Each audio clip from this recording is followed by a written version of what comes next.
मोहब्बत अल्लाह के कुन के सिवा और किसी की मोहताज नहीं होती। तो फिर ऐसे लोगों से क्यों मांगते हो, क्यों उनके पीछे भागते हो जो तुमसे दूर भागते हैं? क्यों राबतों की फिक्र करते हो? क्यों हर दर पर अपनी झोली को फैलाते हो? मोहब्बत में ना उकताहट होती है और ना ही उकसाहट होती है। फिर सामने लाखों चेहरे हंसी क्यों ना हो, मगर दिल एक ही चेहरे का पाबंद रहता है। और ऐसे चेहरे की मुस्कुराहट और आंख की नमी से कभी भी इंसान नहीं उकताता।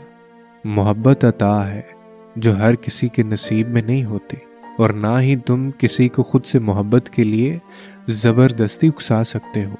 जो तुम्हारा होता है वो हज़ारों के आने के बाद भी तुम्हारा ही है, और जो तुम्हारा नहीं होता वो किसी भी कीमत पर तुम्हारा नहीं होता।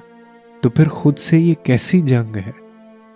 जो तुमसे मोहब्बत करता होगा वो तुम्हें कभी भी उस मरहले पर नहीं खड़ा करेगा जहां तुम्हें मोहब्बत और इज्जत में किसी एक का इंतखाब करना पड़े। वो तुम्हारी ज़ात को जलील करने के लिए हर मुमकिन कोशिश नहीं करेगा। मोहब्बत भीख नहीं होती कि झोली फैलाकर इंसानों के पीछे भागा जाए।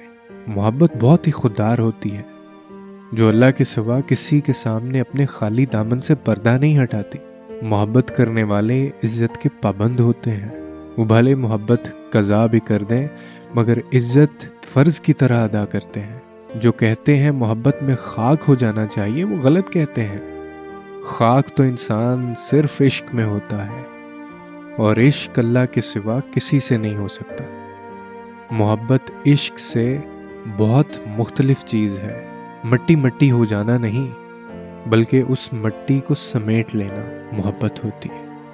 जो तुम्हें समेट ले बस वही तुम्हारी मोहब्बत का हकदार है। तो ऐसा शख्स तलाश करो जिसको देखकर सब्र नहीं शुक्र करो।